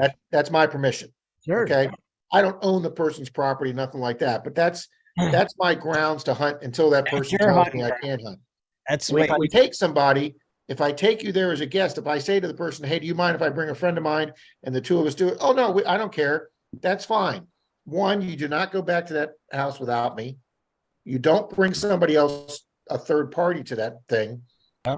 And then if it's been a year or whatever, you just don't go up there and say, well, I'll just do that because it's kind of gone by. And we have a guy in our club that does that, and he's just becoming a real pariah. We call them high graders, Rob. Yeah, we call them high graders. High graders, okay. I'm learning a lot about the prospecting field here. It's kind of the same way with gold prospecting. It is. There's like a written rule. You take someone to your honey hole where you're finding really good gold. You don't go behind their back, right, and go in there. But sure enough, gold does it. There's certain people, hey, man, we hear that following weekend, they'll go in and they'll clean that place out. See, that's just wrong. It's just not right. Yeah, no, it's not. It's unethical, and they shouldn't do it. That's what screws it up for everybody. And that's why you have certain guys. That's why you have certain guys that don't want to hunt with other people or don't want to take people to their best permissions anymore. Right. And and they want to be friendly, they want to be camaraderie. But when you go back to your permission and you knock on the door and the person goes, hey, that person you brought here was here last week and they brought a friend, what do you stand there and say? I mean, the people don't know that. No.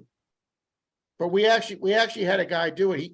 He actually, I was on Facebook about a month ago and he actually PM'd me on Facebook saying, I literally got a personal message on Facebook and he's like, hey, Rob, why does nobody want to hunt with me anymore? Why does nobody return my calls? Why isn't anybody contacting me? And I said, you going to be home in a few minutes? He goes, yeah, I'll call you. And for like 2 years, nobody's been wanting to tell this guy. So I finally said, you know what? I'm just going to tell him to his face. So I called him up and I said, hey, I'm not going to give any names out, but I said, hey, you want to know why nobody's called you in 2 years? He goes, yeah, I'd really want to know. And I said, because you stole a permission. Sure. High grader. And he goes, no, I didn't. I said, we had a buddy that took you to this big, huge acreage church permission where we were pulling silver coins, Indians, relics, big, huge church permission. I said, but it's like an hour and a half away. I said, we go up there maybe twice a year. I says, and you got taken there as a guest. And then like a month later, you call up these two guys you want to impress and you go, hey, I got this great permission. And these guys meet you there and you're all bragging, this is my great permission. Well, that worked great till the guy that originally had the permission was called up those two guys, the same two guys you hunted with, and said, hey, I got a weekend off. You guys want to go to this great permission I have? And he describes the permission. And they went, oh, that's so-and-so's permission. He just took us here a couple of weeks ago. And my buddy's floor jaw hit the ground. And he's like, no, that wasn't his permission. I took him there once as a guest. Oh, he told us that was his. And we go up there all the time and he can go up there. And so I told him, I said, you took these people to a permission that wasn't yours. Well, no, we went up that way, but we just did a little corner section that I got permission. I go, no, don't sugarcoat it because I've already talked to those people. I've called them before I called you. I said, you hunted the whole 9 acres. Wow. You did the whole thing. You told them it was yours. I says, and then you invited them back there for future hunts. I said, you can't, that's why nobody's calling you anymore. Sure. Because they're not going to take you to their best spot because they're afraid you're going to go back on your own and you're going to hijack it. Oh, that's just wrong. Yep. No, but like I said, we go through the same thing in our gold world. Yep. Yep. Exact same Wow. thing. Oh, different. Wow. That's and then this same guy that I told you that I had the confrontation with that charges people $100, he did a video in a city, an old city near us that my buddy Dalton, he had door knocked on these people's door for a long time and they'd never let us do it. And somehow this guy door knocked on this door and he got the permission. But what he told the people was he told the people that he was working with the city's historical society and that anything he found historical would be donated to the historical society. And he just made the whole thing up. He just, the old lady was like, "Oh, that sounds wonderful. I'd love to have a piece put in a museum." And she gave permission to do the whole thing. Well, he just made the whole thing up to get a door permission. And then not only did that, but as a joke, he went to his car and got his 9mm and he did part of his video. He went back to the lady's door and he took the gun out and he didn't simulate rapping on her door. He actually lightly tapped on her door with his 9mm and he had his buddy filming it and he tapped on the door and he turned to the camera and he went, "That's why we go 100% for getting permissions." Right. Now, my point to that is what if this lady saw him come back up on her porch and she thought, well, maybe he forgot to ask me a question. And what if she opened her door at the exact moment this guy's tapping on her door with the barrel end of a 9mm and this little 80-year-old lady's looking at the barrel of a 9mm gun? We'd have never gotten, there'd been never another metal detectors allowed in that city ever again. I ain't kidding. People are morons, dude. Yeah. We basically, yeah. It's I can't use the nickname we give them here because it's worse than DH. Yeah. Richard Cranium. Richard Whiskies. That's just unreal though. And he eventually took that video down because he actually is sponsored. He actually gets a discount through Calico Company. And two of us wrote a letter to Calico saying you need to separate your affiliation with this guy because this is what this guy's doing. He's out there bringing guns to permissions. He's out there charging people to learn how to metal detect. He's claiming he can teach you how to find gold. Yeah. So this guy's just a scourge on the sponsor thing. So have you ever talked to any like historical societies and asked them if they would like you to hunt for them any certain areas or anything like that? Our club has, with our club being here in the Tampa Bay area in Pinellas County, which is the county south of us, Fort DeSoto, which is a huge park down here at the end of our Pinellas County's got like a big long hook, and at the very end of the hook, on one side of it's a military base, and on the other side of it is this big, huge park called Fort DeSoto Park. It's one of the biggest parks, not only in the state, but it's probably one of the biggest parks in the county. It's just, or in the country. It's just huge. Well, at the tip of this park, in 1902, they built a huge fort that was supposed to protect us from the Spanish coming up from Cuba during the Spanish-American War. So they built this huge fort there. They put in these massive cannons that could, shoot a Volkswagen-sized projectile. And it was built in 1902. And there was like 20 guys stationed there, and they had parade grounds, and they had 20 outbuildings where, the officers and the enlisted men stayed and everything like that. They had a mini railroad system that they used to funnel the ammo back and forth. Well, it's all part of this. That part of the county park is now a state park that's under the control of the state as a historical area. Well, the guy that runs the county park is allowed, he basically has jurisdiction over that, even though it's a state park. Mm-hmm. And our club gets permission twice a year to hunt those grounds. Okay. We have to turn everything we find back into the park. And then we have a guy in our club who is he is a docent for the fort. He is one of the fort's historians, and he's on the fort's listed of approved historians for the fort. And he's also a member of our club. So what happens is when we go out there to do that, we all meet up at 8:00 in the morning outside the fort. We meet him, and then his vehicle is the center point where all the finds get turned into him, and then he turns them into the fort's museum. And then the fort's museum has just built us a display case with our club name on it, and all our artifacts and relics go in that display case.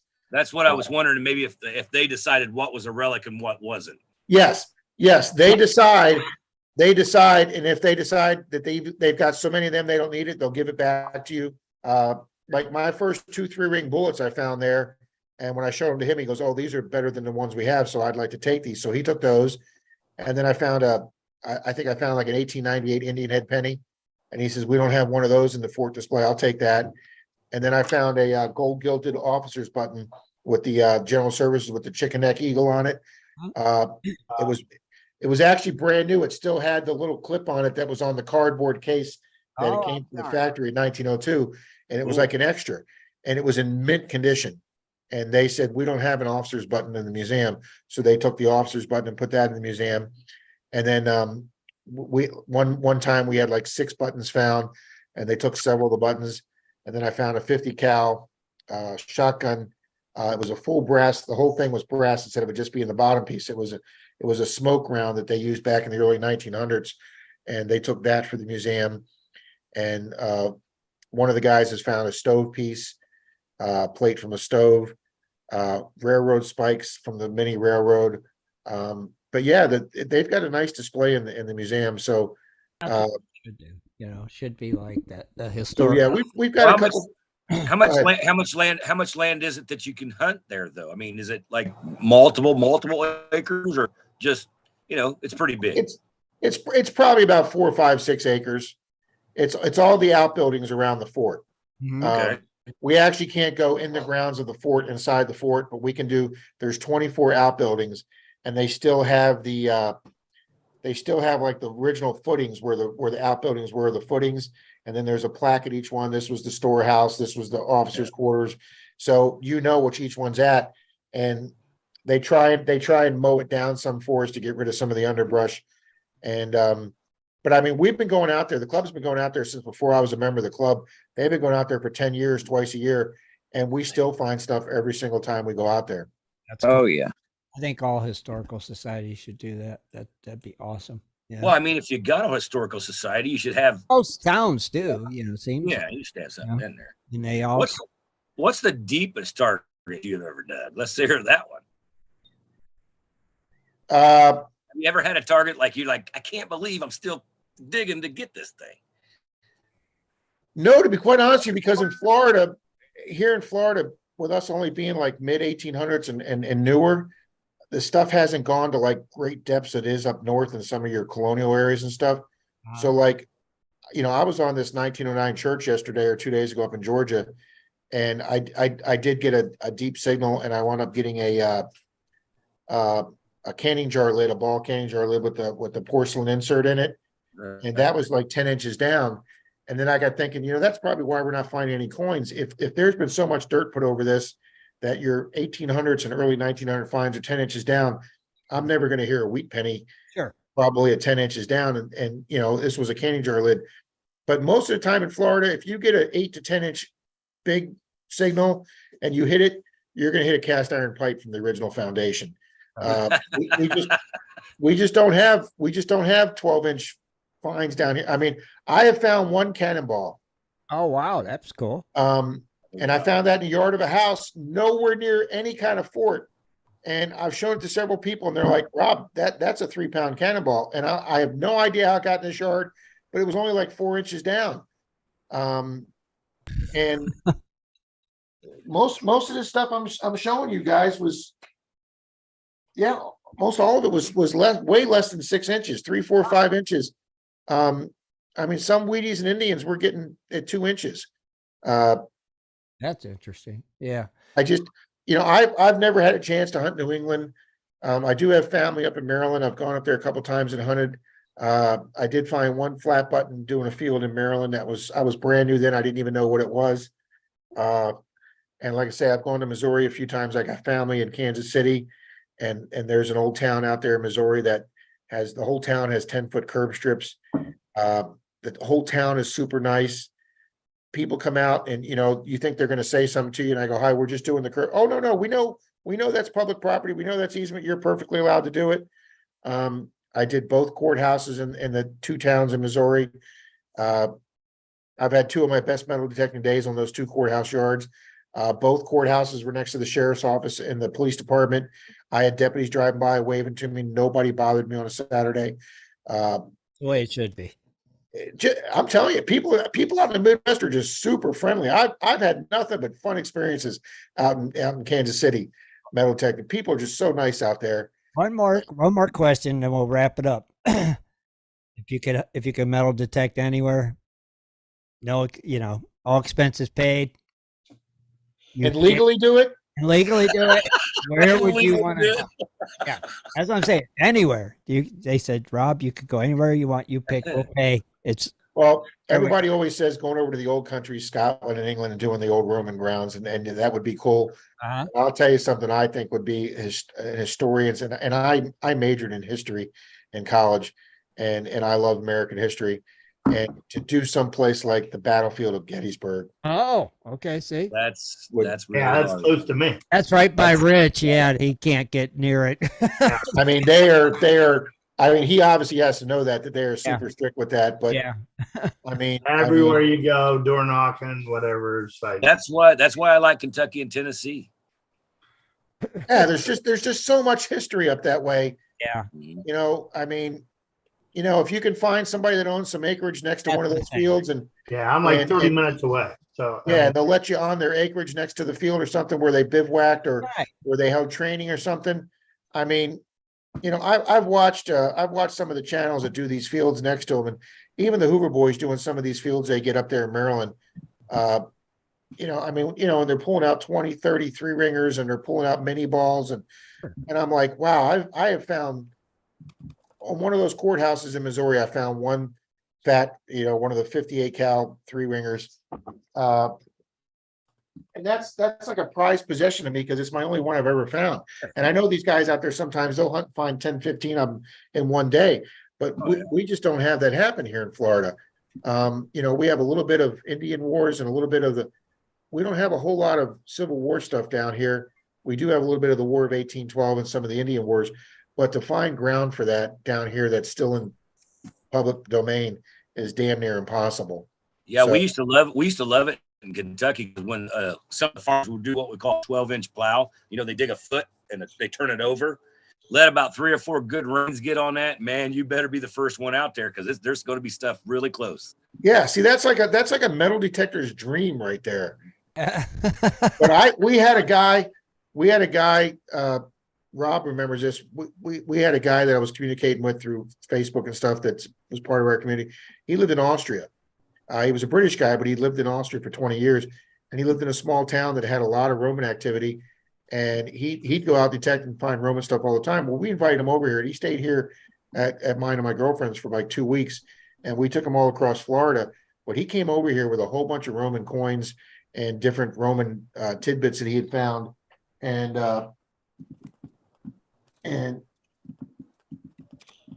I mean, he actually sold some of his Roman silver coins here to one of my coin dealers, and the guy was excited to get some real Roman coins. But that's an old thimble he brought over from way back.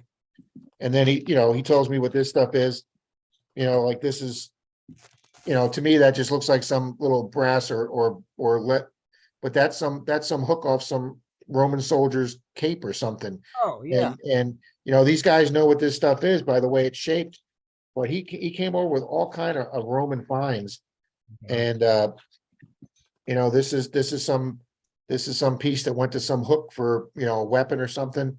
And it's he came over with all this Roman stuff. He's like, I got so much of this stuff that's not even funny. And I think it'd be cool. But being an American and being a U.S. history, I want to find something that I don't know what any of these pieces you can relate to. I want something I can relate to. That's exactly right, Rob. I got you. Well, Rob, we want to thank you, buddy, for coming and hanging out with us tonight. Thank you guys for the invite. This was really cool, Tim. Thank you very much. Oh, you're very welcome. We'd love to have you back again sometime. We'll let Rob know and he'll get in touch with you, buddy. Thank you. Yeah, apologies for last week. Yeah. It was out of our control. I just kept waiting. I was on the Spreaker thing. I was on StreamYard. I kept waiting. And it was a nightmare. Yeah, I couldn't believe it. It's like, yeah, technology's great when it works. Okay. It works. Yeah. And then there's before you take off, shout out your channel one more time. Yeah. FL Thunder. I've been posting it about every 10 minutes. The link. FLTHUNDR, FL Thunder, Diggin, Florida with Rob. So get over there and subscribe. come see us Sunday morning, guys. We have a fun stream on Sunday mornings. You can win some silver in the duck races. We just have a fun time, guys. Oh, you're the one that Rob listens to every Sunday morning. Okay, I got it. Where can they find your show at? Is it on YouTube also, or? Yeah, it's on YouTube under FL Thunder or Digging It Back. One of the two. Yep, just click on that link I just posted, and it'll take you right to the channel. Awesome. Thank you guys so much. Thanks again, Rob. Take care, buddy. Appreciate it, guys. Thank you very much. Thanks for having me. You're welcome. Anytime. See you, buddy. My God, look at that. Awesome. Yeah, I wanted to ask him a few more questions, but It is wrap it up time. Rob, I'll go ahead and there we go. Okay, cool. Yeah, pretty neat. Good guess, Rob. Thank you. yeah, no problem. Got a lot of knowledge. man. Yeah, awesome. We'll definitely have him on again. He's a real good guest. Wait till he finds that doubloon. Yeah. That is cool. Yeah, I always like metal detector, the metal detectors guests too, because they find some cool stuff. Yeah. It's just like, when will we ever find something cool, Rich? Never. I just hate finding bullets. That's the hardest part. I mean, there's places I know I could go, but man, you got to really get off there and stuff, and you're taking chances of getting stuck or flash flood. You never know what the heck is out here. So What you kind of look at metal detecting in the desert, it's kind of like metal detecting at the beach.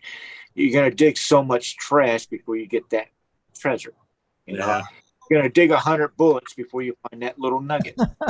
Yeah, but you ain't got rattlesnakes hiding in the bush neither. You got to follow Kevin Hoagland around. Right.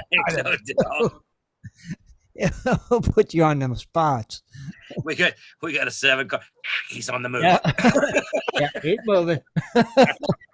Have a drone flying over. Right. Car 2 drive off. Car 3 keep following. You know. See, Rob, what did you find out on that? It's good. Yeah. Real. And what are you selling it prized possession? What's it going to purchase? A new detector? Hey, the diamonds are real. I'll give you a 30-pack of natty lights. Yeah. Damn, that ring is, like I said, I seen the faucets in it and everything. That ring is worth a new detector. I bet. Yeah, I know it is. Well, I wonder what the carats are worth. Yeah.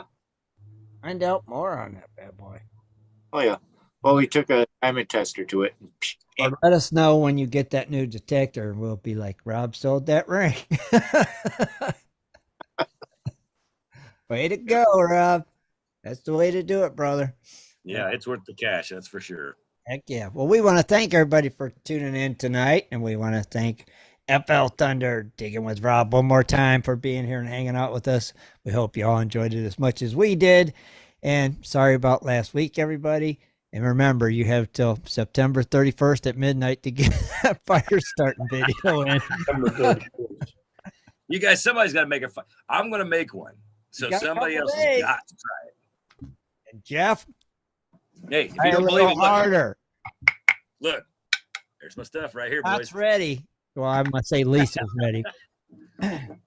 So try a little harder, Jeff. Come on. You could do it. You had all that serious smoke, brother. You could do it. You could do it. If it's smoking, it will burn. That's right. Find you an old bird nest. Drop that ember in that sucker. Poof. You'll go up. Go have flame. All right, everybody. Have a great week. We're out of here. See ya. Good night, diggers. Good night, gold diggers. Be sure to tune in next Sunday at 7:30 for another great show.